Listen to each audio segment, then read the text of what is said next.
Thank you for coming back for another dose of Doctor2Doctor in the chat room. We are always delighted to have you come and spend this hour with us, and we certainly enjoy spending it with you. I pray that you are doing well and you are staying hydrated in this mighty, mighty heat that we are experiencing. So make sure that you are drinking plenty of water. I am preaching to myself as well. Stay hydrated, drink that water. Want to also send prayers and just a shout out to those that were impacted by the terrible storms that we had on last weekend. We just thank God for covering. We always know that we can replace things, but we cannot replace life. So we thank God for his covering.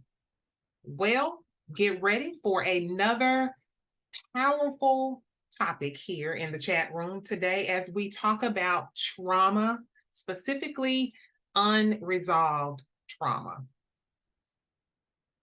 The impacts of trauma, as we know, are far reaching and it affects every aspect of life and health. Trauma from childhood that's unresolved, especially, can impact the way our bodies chemically respond to stress. And unresolved trauma can also affect our abilities to even verbally recall memories. Traumatic events take a tremendous toll on our minds, on our bodies, and even our spirits. So today we are honored to welcome to the Doctor2Doctor chat room, Dr. Sandra Marie Anderson, who founded the Love Gardens Ministries International Therapy Parks Incorporated. Love Gardens is a non-profit holistic mentorship and counseling program that mentors, empowers, and transforms individuals, families, and communities through psychosocial and psychoeducational initiatives. Sandra earned a master's in organizational leadership and a doctorate in community care and counseling, marriage, and family therapy from Liberty University in Virginia. She is an author, public speaker, mother, grandmother who has overcome insurmountable odds through her faith in God, including childhood sexual abuse at age 7 and sex trafficking at age 11. Her tumultuous life led to her placement in the Department of Children and Families at age 12 in Fort Lauderdale, Florida. She became pregnant at age 13 and continued in the Department of Children and Families in their custody and foster care and even shelter homes. Sandra remained a chronic runaway for many, many years. Unresolved trauma left Sandra depressed, anxious, suicidal, and for several years, even homeless. The trauma led her to crack cocaine addiction at age 16, and in 1987, a drug sting arrest that was captured on national TV by the Broward County Sheriff's Office during the war on drugs. Years later, she would be diagnosed with acquired immunodeficiency syndrome, also known as AIDS. She fought for her health and wellness by overcoming the pain and torment of childhood abuse, domestic violence, and addiction. In her fight for health and wellness, she set out to climb the highest mountain peak in El Paso County in Colorado Springs, Colorado. And after 2 days on Pikes Peak Mountain, Sandra made to the summit 14,100 feet. And she chronicled her life story in her autobiography, Lessons from the Thorns. His grace is sufficient. Now, over 35 years later, Sandra is a part of a national movement against human trafficking as a member of the National Council of Negro Women Human Trafficking Awareness Committee, Minority AIDS Coordinator in Palm Beach County, and taking part in the Taking Innocence docuseries. Dr. Anderson founded the Joyce Ann Anderson Therapy Foundation and the Love Gardens Ministry International Incorporated, where she created the Second Rescue and Restart to restore therapeutic mentoring programs that promote health, wellness, and value for individuals and family. Her methodology offers the garden thread of kinship and evidence-based approaches of Bowlby's attachment and Bowen's family systems theory, which guided her now published dissertation that examined the psychosocial impacts of transgenerational trauma, a phenomenological study of parenting styles among African American women. Through her own lived experience, Sandra understands the complexity of trauma and knows that through Christ, we receive healing and complete wholeness to help heal our family and serve our world. We are so honored to have Dr. Anderson in the Doctor2Doctor chat room today. Welcome to the show, Dr. Anderson. I'm so honored to have you here. Thank you so much, Dr. Shaw. I appreciate the opportunity. Sure. I'm so excited to have this discussion with you. We do a lot on mental health and wellness on the show. I feel like it's a theme almost. We do a lot around trauma, a lot around mental health, a lot around suicide prevention, a lot around narcissistic abuse. So when we started talking about trauma, it's just right in the arena of what we are accustomed, the kinds of discussions that we are accustomed to having. I am so I'm like you. We need more leaders like you, Dr. Shaw, because these topics aren't broached enough.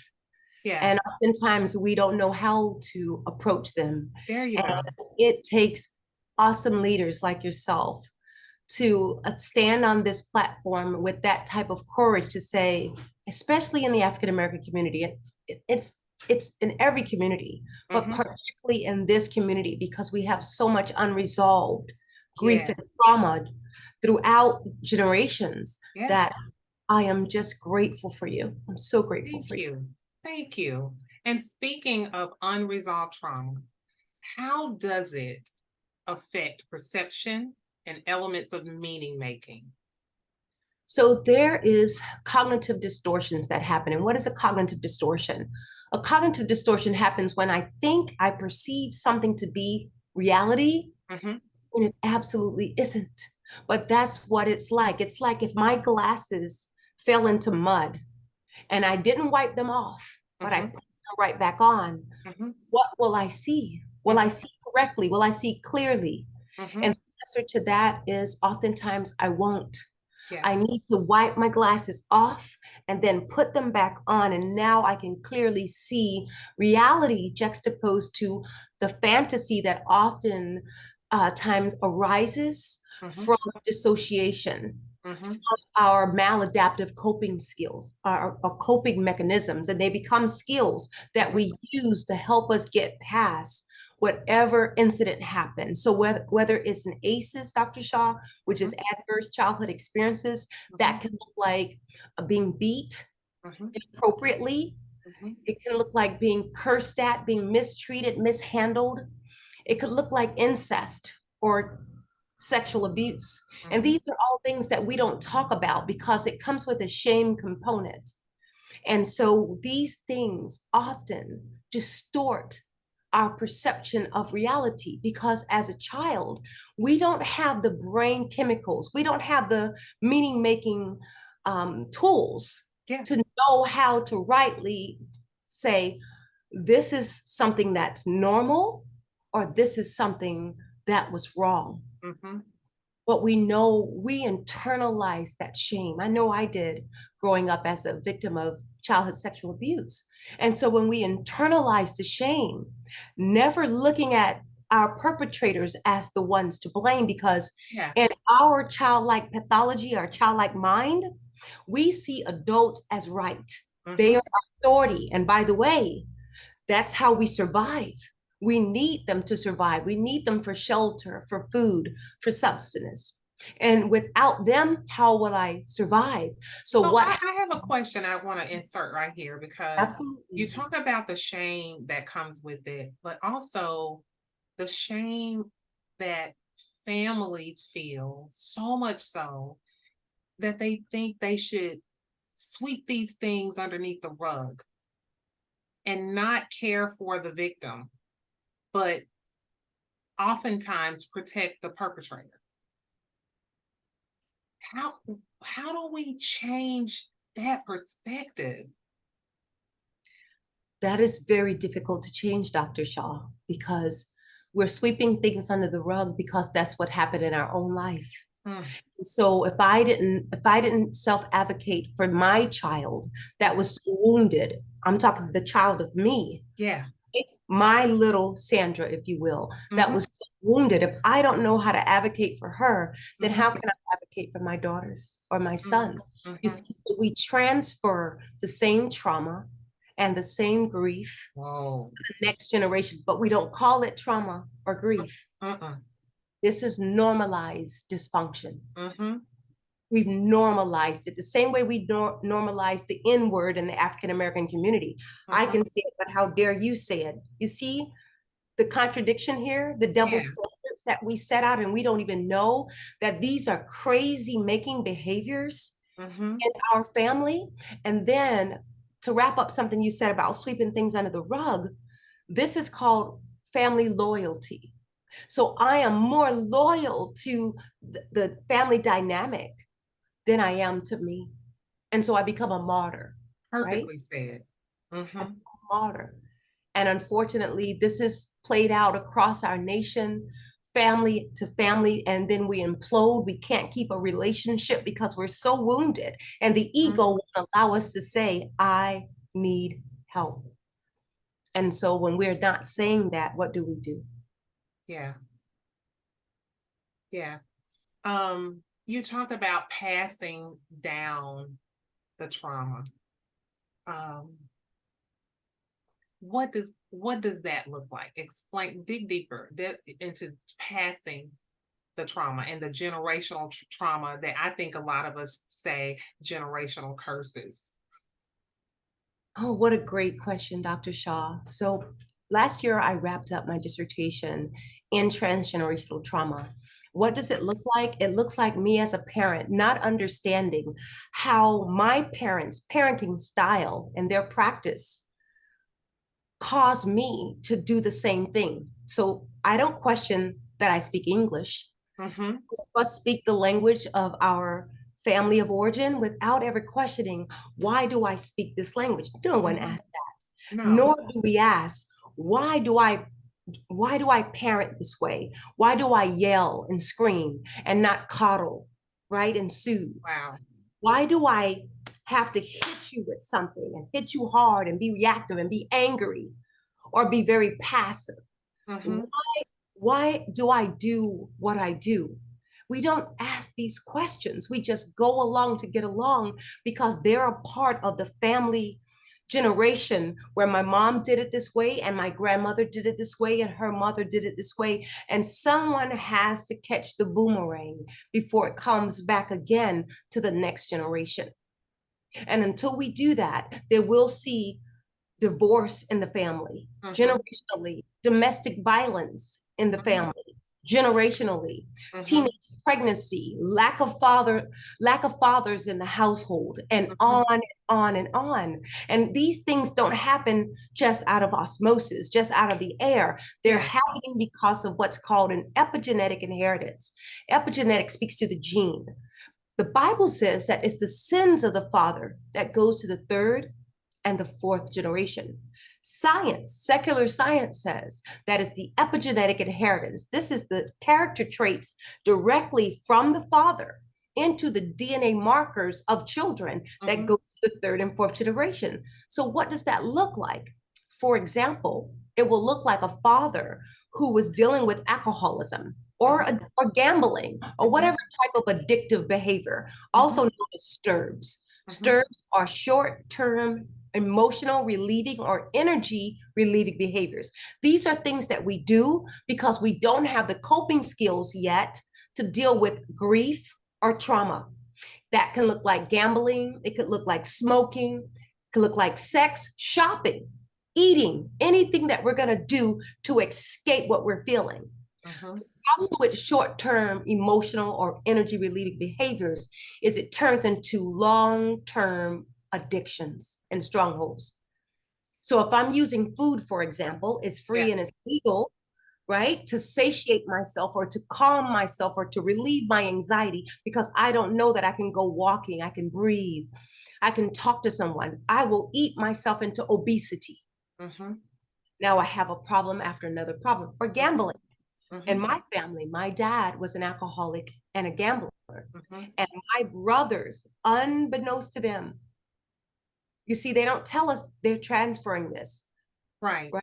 But it happens. Just like if your dad or your mom or your grandfather um, was going to give you an inheritance of $1 million, Mm-hmm. that's an inheritance. You get that at a certain time, right? Whether you reach a certain age or in their passing, you get that inheritance. Well, this is the same, but not the same. We still get that transfer, that inheritance, but it's in the genes.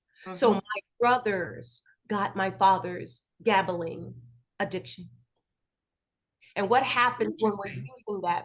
When we're using that, we don't understand that we're going to gamble ourselves out of a family because Mm-hmm. now we're going to squander our household Mm-hmm.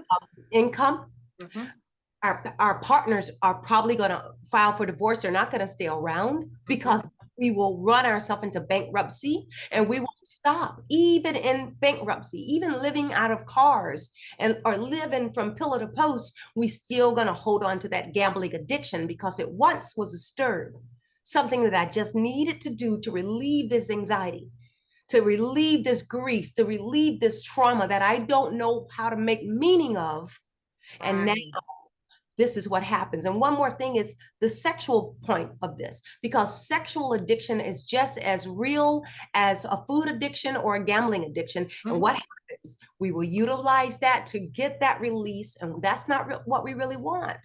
What Mm-hmm. we really need to do is go to counseling and speak to a therapist to help us make meaning out of what's happening, but we won't. And then we get an STD, Mm-hmm. we broken relationships again. Mm-hmm. We go through breakdown of relationships and interpersonal connections, and this is the reality of Mm-hmm. mental health. So you were trafficked. You at like age 12, I want to say. I was trafficked at age 11 years old. 11 years old. Um, you were um, you dealt with AIDS, In my you 20s, pregnancy, early teenage 13, pregnancy, 13 years old. 13 years old. Um, I want us to, on the other side of break, we're going to go to break, and I want us to talk about those experiences and the intersections between those experiences and the things that you've gone through and how you've made meaning um, of all of what the things that have transpired in your life. We'll talk about that on the other side of break. We'll be right back on Doctor to Doctor in the chat room on 94.7 FM in just a moment. We'll see you in a minute.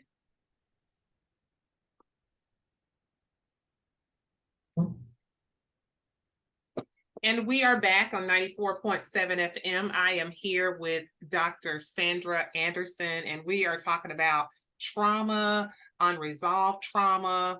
I said when I introduced you in your bio, some of the things and the traumas and your ACEs, some of the things that you've experienced. Let's talk about the intersection that exists with race, socioeconomic disparities, intimate partner violence and trafficking, and HIV. Let's talk about those intersections. Absolutely.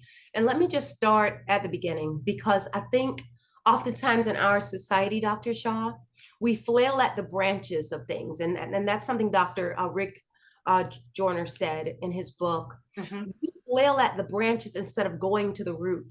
I mean by flailing at the branches, we will throw medicine at this. We will throw all these different quick fixes, if you will, without ever going to the root of the matter. And until we get to the root, Yeah. it's insufficient. And when we misdiagnose these things, then we will mistreat and we won't get better.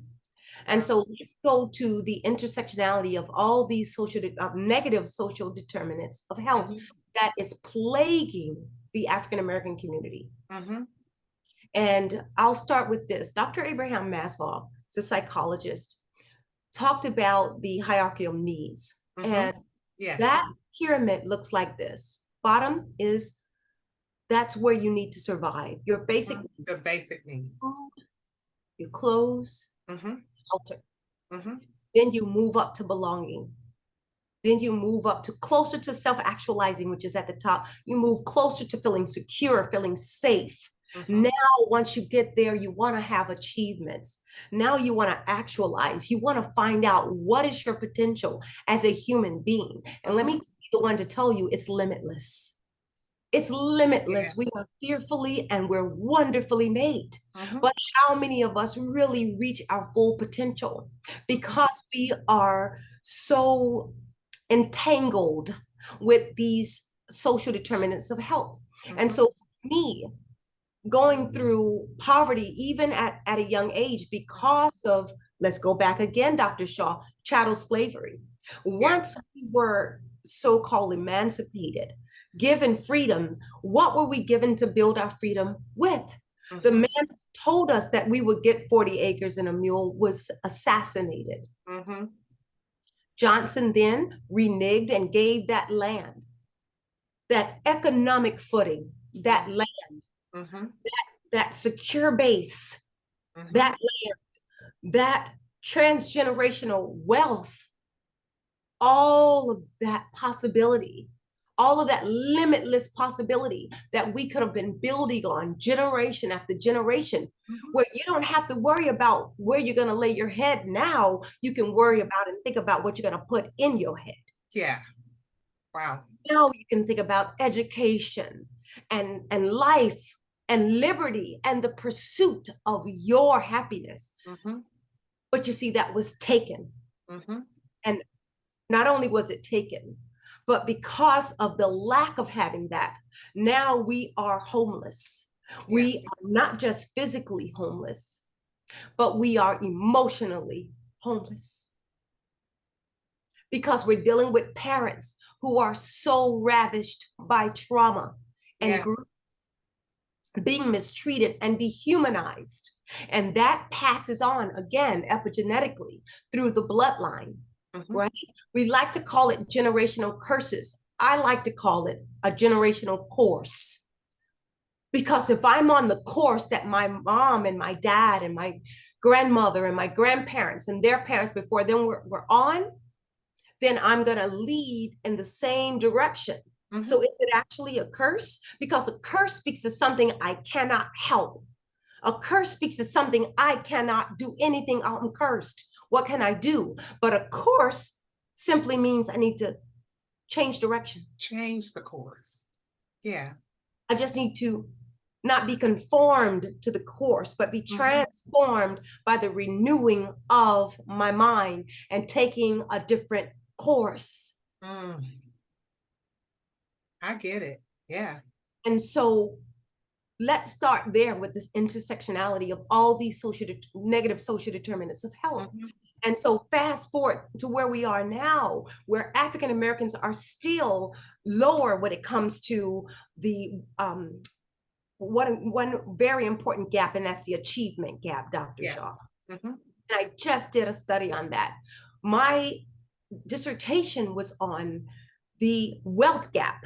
Mm-hmm. And how that leads to single parent homes and fathers not being in the home. And now more than 40% differential of African American women raising children alone. Alone. Mm-hmm. Children need their mother and their father. their father. Yes. And as resourceful as we are, Dr. Shaw, as resilient as we are, as superhero women we are not father. We are not fathers. And we cannot be. And that I hope is a key takeaway from this show today, is that children need their mothers and their fathers. And I say that because of more and more, and I mean, it is really recently hit close to home, where when moms are angry with the dads, they keep the children away from their fathers. We've got to stop. We're traumatizing our children. And this is called parental alienation, when Absolutely. we use the children as pawns. And by the way, if you're practicing that, if that's a part of your parenting practice, you have to question your love for your child. Do you Mm, really love your child? Because if you really love that child, you would understand that you are creating a neurological imprint in their brain that will ravish not only their childhood, but it will be detrimental throughout their adulthood. And it mm, will manifest in horrible ways, from cutting to eating disorders to sexual disorders to identity disorders. mhm, This is what it manifests as, because we cannot use our children like a pawn, like a piece on a chess game to one up someone, because mm, we can't control their new girlfriend or their new boyfriend or mhm, their right to life without us. mhm. This is narcissistic behavior at its core, Wow. because you cannot control another human being. And to attempt to do so speaks to your lack of control as a child. Somewhere as a child, you were rendered helpless.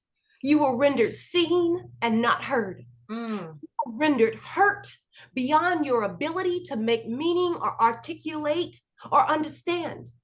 And because that happened to you, you grew up and your ego now is protecting your id. Now, this is psychoanalytic talk from Freud. I don't subscribe to everything Sigmund Freud spoke about, but mhm, I do with this concept mhm. of the ego, the id, and the superego.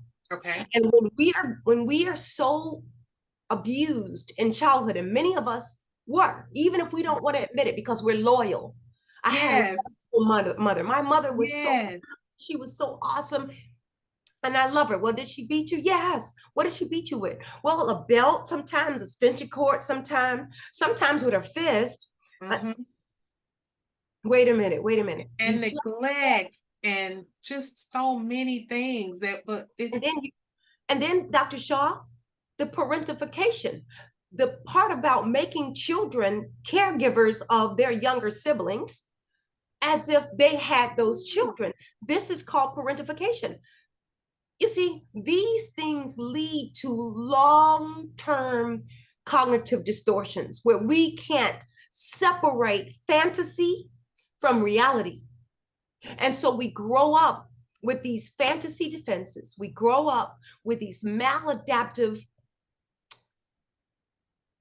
ideations, and mhm, we don't understand why. mhm. What is happening? And this is because we never understood the entrenchment of our own trauma. And that's why counseling is so important. When you say counseling is so important, I definitely agree with that. But how do we how do we get our people to see the need for counseling, and how do we get our people to understand, particularly our Christians, that it's okay to pray and seek help? Absolutely. Thank you for bringing that up, Dr. Shaw, because the spiritual bypass is so prevalent in our culture. And what I mean Mhm, by spiritual bypass is that everything is either a demon or angels. So if mhm, I'm manifesting, if I'm hearing voices, I'm gonna rebuke it. mhm, But I just might be hearing voices because I have some unresolved grief and trauma, mhm. right? In psychiatry, we will call that schizophrenia. Yeah. Yes, demon possession and oppression is very real. However, everything is not a demon. Some things manifest because we have unresolved grief and trauma. Mhm, And until we come to grips with that, mhm, until we can push aside our familial loyalty to our mhm, family. For this mhm, reason, Christ said, until you can deny mother, father, sister, brother, mhm, spouse, children, mhm, you're not worthy to come after me. Why did he say that? Does he want us mhm, to just isolate and dissociate from our family and friends?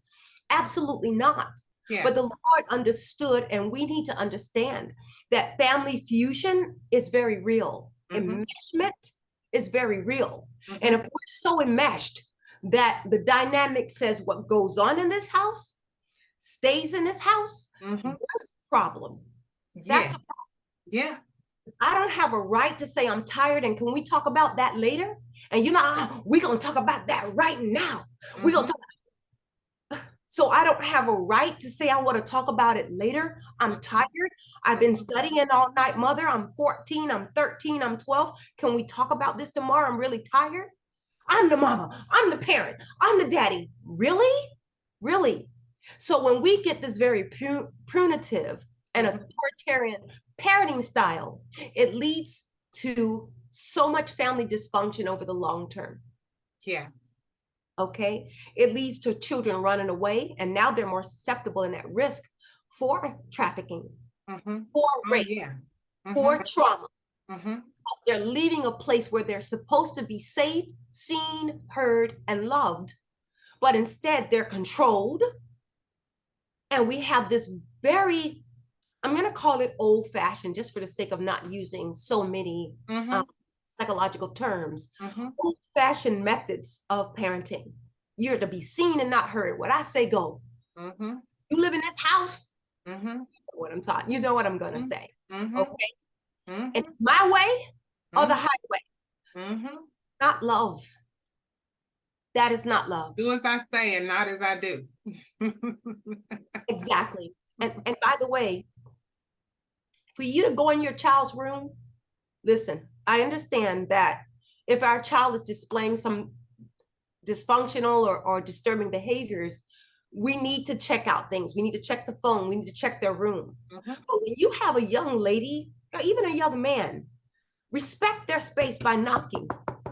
In our culture, we be like, psh, right? That's a them thing. We don't do that. Right? I would take the hinges off the door. I was gonna say, take the hinges off. I've heard parents say that. But what you're doing is you're teaching your child to be a free-for-all. If you don't knock and show respect and teach your children boundaries, what you teach them is they're a free-for-all. There's no boundaries. Just come on, just do what you want. And then when I'm promiscuous and I'm a free-for-all, and I don't even know how to say no when Uncle Jim or the neighbor down the street starts to touch on me, and I don't know how to say no because you haven't taught me how to say no, then don't wonder why I'm in the situation that I'm in, because you took my no. You took my right to say no. You took my sense of autonomy and my right to self-differentiate, to be my own separate human being. And that's the problem in a lot of our communities. It's a state of enmeshment and fusion. We fuse as if the umbilical cord is still connected to our children. And they're 7, 8, some of them are 20, 23, and they don't want us to go to a certain college. And if you go to that college, don't talk to me anymore. So now they don't even have their own mind to think, to really reach self-actualization, that they can start to make some decisions on their own. We do our children a grave disservice when we do this, Dr. Shaw. Yeah. Let's talk about the barriers for African American women in reaching self-differentiation. Let's talk about that. We have about 3 minutes before break. Let's start there. One of the biggest barriers is the lack of fathers. When I finished my qualitative research, I had 15 participants, African American women from age 25 to 77. 15 out of 15 needed their father, needed the love of a father, the touch, the safe touch of a father, the affirmation of a father. Every cell in our being drinks in the nourishment of his words, his presence, his time, his touch. And when we don't have that, it's a setup. It's a setup. And now we're set up for every joker, every narcissist, every psychopath, somebody that will literally put their hands on us and take our sex, and we will stay there and allow it. Mm. and never speak out and never speak up. I know I lived with it for 20 years. We need our fathers. That's one of the biggest barriers is the lack of fathers throughout our developmental stages, from our youth all the way out to our young adulthood and throughout adulthood. We need our father. What about when fathers choose not to be a part of children's lives? When they make a choice not to, how can children navigate around that, or the other adult in their lives or adults in their lives help them to navigate around that where it's not um, so traumatizing that it has those negative impacts down the road? Wonderful question, Dr. Shaw. We need to have someone, and this is where the church can play a vital role. Ooh, A I'm gonna vital tell you, role. I'm gonna tell you now, the last 3 weeks, every single one of my guests have said the churches are going to have to step up and play some particular role as it relates to our children and our youth I, and mobilizing our communities. This has been a theme for at least 3 weeks now. Dr. Shaw is true because my father couldn't be there. Remember, I told you earlier in the show he was an alcoholic and he Mm-hmm, was a gambler, and who's gonna live with that? He beat my mom. He would blow his whole check, and my mom would have to work more hours. mm-hmm, It has led to the implosion of our family because who's gonna tolerate that behavior, mm-hmm, right? And back in those days, of course, men didn't trust, especially Black men. We had the syphilis experiment, mm-hmm, right? Were you infecting people on purpose with something you knew were going to cause blindness mm-hmm. and loss of limb and ultimately loss of life? So Yeah, it's no wonder they didn't trust the way they needed to trust. And no wonder they still stigmatize mental health and getting help for HIV, things like yeah, that. yeah. They Everything is so stigmatized in our culture. And what we have to do is step up. The church is supposed to be an ICU, right? An intensive care unit. And Wow. for Stop me, right there. That keep it right there. We are going to break. That is a perfect little spot for us to break, and we will start right there when we come back. We'll be right back in a moment on Doctor to Doctor in the chat room on 94.7 FM. And we are still here on 94.7 FM. Dr. Anderson, you were talking about the church's role in helping to mobilize and improve all of these challenges that we've been discussing, particularly around trauma and not having fathers in our lives early on.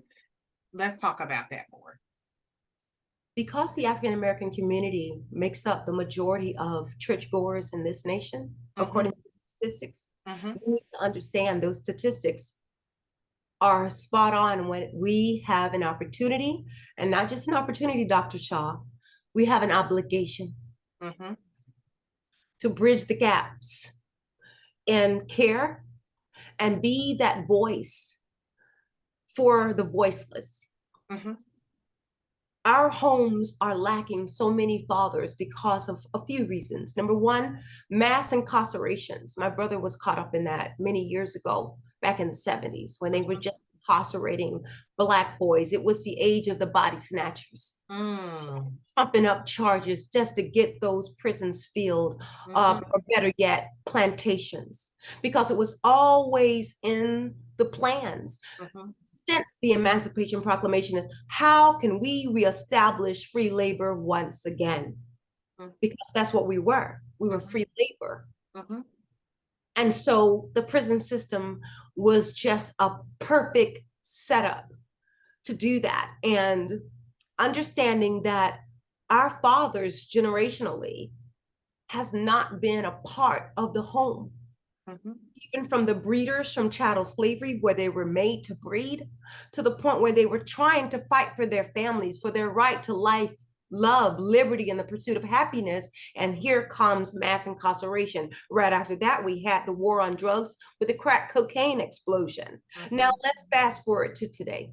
Mhm. We're still seeing the residual of that Mhm. horrific time Mhm. in our nation's history that we have yet to pay for. That's why I am a proponent of reparations. Okay? Reparations is not a handout, it Mhm. is due. It Mhm. is justice. And I believe this nation, across this nation, we're seeing an implosion because you cannot do such horrific evil, the lynching of innocent bodies hanging from sycamore trees, and you think that everything will be fine as history begins to unfold. Mhm. Don't you know that the ghost of our ancestors will not let you rest? And I'm speaking almost in a soliloquy, if you will, but I Mhm. mean that because the Lord says, don't be deceived. He cannot be mocked. Mhm. Whatever we sow, we will reap. And I Mhm. believe this country is reaping the whirlwind because look what you have done to the Black community, even down to their very identity. And it's still among us today when we hear our young brothers calling each other the N word. That is the vestige of slavery. That is when I see you not as you are or even as I am, but I see you through the slave master's lens. And Mhm. again, until I can remove those lenses and clean them off, similar to how Paul had that Damascus Road experience, he had to be given scales before he could see clearly again. For Mhm. 3 days, he was blinded, but Saul, and he was later changed, his name was changed to Paul. Mhm. So, to your question, we need to see justice in this country. Mhm. We need to see justice, and that doesn't just look like a reparation, it looks like healing. And what is impeding that? What is keeping us from healing? And again, that's because of the distrust. We have medical distrust, we have mental health distrust. And until we understand that, oftentimes, Dr. Shaw, people won't come to get help until they are at the lowest Yeah. of the low, Mhm. the lowest. That's why the Lord didn't just have a conversation with Saul on the road to Damascus. To Damascus, if you remember that story, he didn't just stop him and have a conversation. Listen, hold on, stop the horse. Let me talk to you. No, Mhm. something drastic had to happen. He Yeah. had to be knocked down first. That's humility, Mhm. right? So we Yes. have to humble ourselves before we can get the help we need. I Mhm. had to too. So I'm Mhm. speaking from lived experience. Yes. Then he was blinded. Mhm. And the Lord spoke directly to him in his blindness. So I need to get you to a point where you're so helpless and you're so humble that now I can reach you. Now Mhm. I can get you to listen Mhm. past your pain, past your trauma, past your distrust. And now, maybe now, I can get through to you. And that's what happened in my life. I had to be so wounded, so broken. And I'm so happy. I'm so happy that happened in my life. And I'll say it in the words of I believe it was Paul. He said, and someone help me and type it in when we go live if I have this wrong, but Mhm. I know this is the scripture that says it was good for me that I was afflicted. Yeah. It was good for me. It's Mhm. good that I was afflicted. Paul was given a thorn in his flesh, and it wasn't removed. And though he prayed earnestly for it to be removed, I was given a thorn in my flesh. And I tell you, every pain, it doesn't feel good at first. It doesn't feel good when you're going through it. Being touched at 7 years old, being trafficked at 11, pregnant at 13, suicidal in the back of an ambulance, getting my stomach pumped, Dr. Shaw, because I had it. I was done. I was so done. Suicidal ideation is real. It's very real, but we don't want to die. We just want the pain to stop. Mhm. And I remember waking up in the back of that ambulance, 15 years old, and I was very angry with God because I woke up. I Mm, said, how dare you allow me to, first you allowed all of this to happen to me, and then you kept me here. You allowed these people to pump the salvation out of my stomach, and I didn't even know that he was already breathing salvation in my heart and my life. I mm, just had to go through the process. That crack addicted at 16 because I figured since that suicide didn't work, let me try suicide a little slower, because that's what addiction is. It's slow suicide, mhm, especially mhm, with crack cocaine. mhm, Then arrested on national TV at 17. And then we said it earlier, by the time I was in my 20s, I was already a CD4 of 2, which is the last stages of AIDS. mhm, I tell you, we don't know how to make meaning of that until the Lord brings it all full circle. mhm. He did that for me on a mountain in Colorado. And I'll let the readers read, and we're going to give away those copies later on. Mhm. I got to tell you something. God, He's a wonder working God, and He does everything not to hurt us. Jeremiah 29:11 said it best. He said, I know the plans I have for you. It's not to harm you. It really isn't, but it's to give you hope in a future. And Dr. Shaw, I would have never known that. Fast forward to last year, as I'm working with one of my participants, she looked at me and she said, Sandra, she said, how is it that in 1 hour you did what a therapist couldn't do in 2 years? I said, what do you mean? She said, I'm an addict. She said, I've gone through all of this stuff. I've been positive and feeling ashamed. I've been arrested, and I'm in this program because I was arrested. And she said the only reason I went to therapy was because it was a part of my Yeah, my uh, my release. sentencing or whatever. Uh-huh. She said, "How did you do what you did?" I said, "What did I do?" She said, "I got set free when you connected with me on the level of sharing your experience." She said, "You have the golden thread of kinship." Wow. And when she said that to me, Yes, you are very, very aware, which brings me to the next question. Why is awareness key as it relates to personal change and accountability? Why is that so key? yes, Getting to that, having that uh, Saul experience. Why is that so key? awareness is key because awareness is curative. Mm, It's like right now, you don't see you, I see you. mhm, I see you, you don't see you. mhm, Say if we went out to dinner and you were eating spinach and we were eating spinach and you're just talking to me and you had spinach in your teeth, you wouldn't be able to see that. mhm, But I see you. And I mhm, can say, Dr. Shaw, we have spinach in our teeth. Let's go to the bathroom and let's take the spinach out of our teeth. For that reason, the Lord says, you need to take the mote out of your own eye, take that plank out of your eye so you can rightly see your brother. mhm, But we won't do that. We're too busy projecting our narcissism.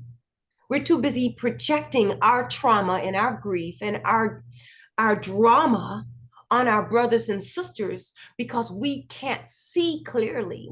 mhm, Awareness is curative because, again, if my glasses fell in the mud of being touched at 7, mhm, fell in the mud of trafficking, fell in the mud of being beat, being rejected, my dad's not there, uncle Day touching me at night and nobody knows about it, all these childhood secrets we keep because mhm, we secret keepers. mhm, And my glasses just dipped in there, and I never got counseling. I never wiped it off, because wipe off what? I'm ignoring it. I'm acting like nothing ever happened. And I right. put them on and I live my life. I'm not living in Through reality. that lens. I'm Yeah. living through a very distorted lens. I Mhm, can't see reality. mhm, Again, that's why Saul was blinded. He had to be blinded so he could see clearly.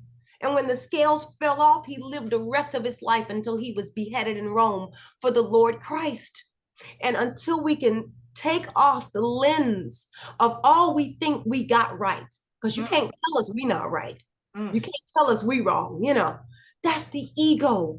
I have to be even able to say right now, even as Dr. Anderson, even after earning my doctorate and earning 4 degrees and working and having a successful career, I still have to be able to look and say, Lord, show me. Show me where I'm wrong. Holy Spirit, give me, and here's the word, Dr. Shaw, discernment. Mm. Help me discern truth because I don't trust me. And the moment you trust you fully, and you're so grandiose and arrogant, you trust you like that, the fall is very near because pride goes before the fall. Wow. Listen, we have about, I'll say 7 or 8 minutes left, and I have another question before we go, but I want you to talk just a little bit about your book. Tell us the name, the title of your book, and where we can get your book. And I want to say to our listening audience that we are going to give away, Dr. Anderson is going to give away 3 copies of her book. And we are going to give those, if you are subscribed to our YouTube channel, or if you are following our Facebook page, the Doctor2Doctor Facebook page, you will have an opportunity to get a free copy of Lessons from the Thorns by Dr. Anderson. She's going to give you His Grace is Sufficient. She's going to give you the full title in just a minute and tell us where we can get it. But I'm going to give away those 3 books to the first 3 people on any of those platforms that can give me a takeaway from this show and this discussion today. If you can do that, then you will have a copy of this book shipped to you. So I'm sorry, go ahead and tell them the title and where we can get it, Dr. Anderson. Absolutely. Thank you so much, Dr. Shaw. And I got to tell you, this book is not for the faint of heart. But if you will have the courage and take the courage and lean into it and get through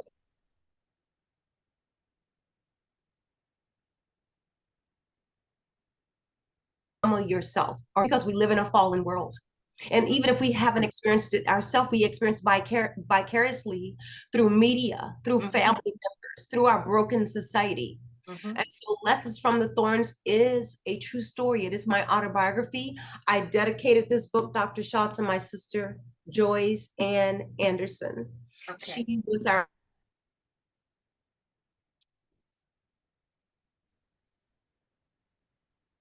eldest sister. And this book is dedicated to her because she was so instrumental in our life, Dr. Shaw. She was our mother and our father. And again, she was parentified because parents don't understand that they do that when they put the care of younger siblings, give that care to the older siblings. So it takes away the older siblings' childhood from them. But she did it with such love and such grace and such willingness. And so this is dedicated to her. And I am so honored to be able to, like Dr. Shaw said, give this away to 3 people. I will sign it, Dr. Shaw, to your listeners. So whoever you tell me are those first 3, I will definitely sign it to them and get it in the mail to them. And I will also take care of postage and handling. For those of you who want to get the book, it is SandraMariaAnderson.com. And also, if you need mentoring or coaching, I am available at SandraMariaAnderson.com online. And it is a pleasure. It's a pleasure to be here with you, Dr. Shaw. Thank you for your wonderful leadership. You are beautiful in every single way. You are a queen of queens. And I appreciate what you do. You're making a difference. Thank you. And I'm honored to have you. I have one last question that I want to ask before we go. What are the current implications of historical trauma in the Black community today? The current implications of historical trauma in the Black community are far-reaching. They're far-reaching. Our children are imploding with mental health issues, from cutting to trafficking to being in gangs because they want to belong. We all have an innate instinctive need to belong, to be loved, to be seen, and to be heard, even if it's in a gang. The implications are disproportionate numbers of HIV and other sexually transmitted infections. The implication is homelessness and the lack of a secure base. Moving every year, sometimes 3-4 times a year, because we're so unstable in our families. Not having that father in the home, and that loving father, and that warring dynamic where we want to keep children and use children as power plays and as pawns. This is child abuse in itself. That's called parental alienation. And so the implications are far reaching, and I will beseech everyone under the sound of my voice to get family counseling. Don't lose your family. Don't lose your children. Get help before it falls apart. And help is here. Help is now. I'm here, and we have a network of culturally competent therapists, coaches, and mentors that are here to help you, to serve you, to help you understand what's going on with you neurologically, psychologically, and physiologically. Because, by the way, I would be remiss if I don't say this. We're sicker.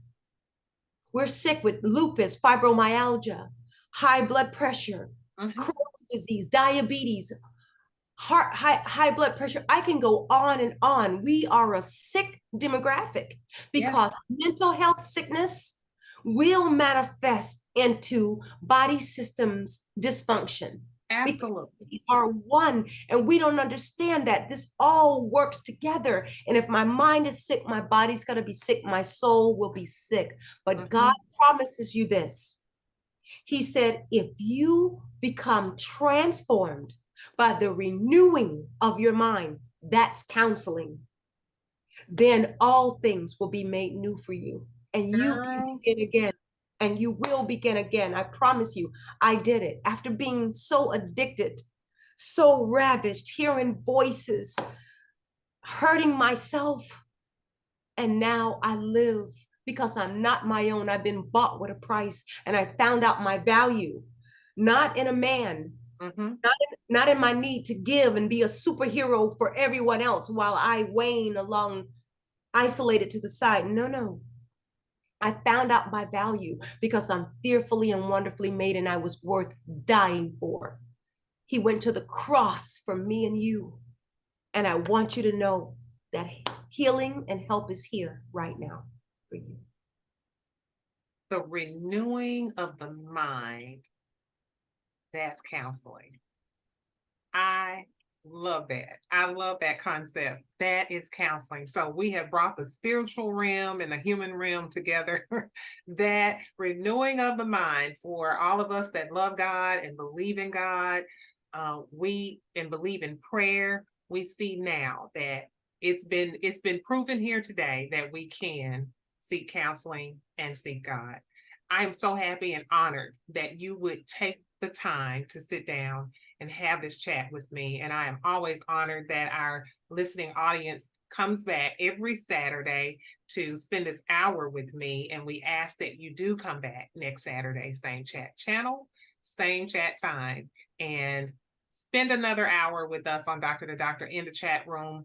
We're so honored to have our guest, Dr. Sandra Maria Anderson, today. Remember, if you want to get a free copy of that book, you can just go to any of our platforms and give me just one takeaway from today's discussion. And the first 3, you will get a free copy. She's going to handle the shipping and handling and send that to you. All you've got to do is listen in and get your free book. So we will see you guys here next Saturday, right here on Doctor2Doctor in the chat room on 94.7 FM. Thank you, Dr. Shaw.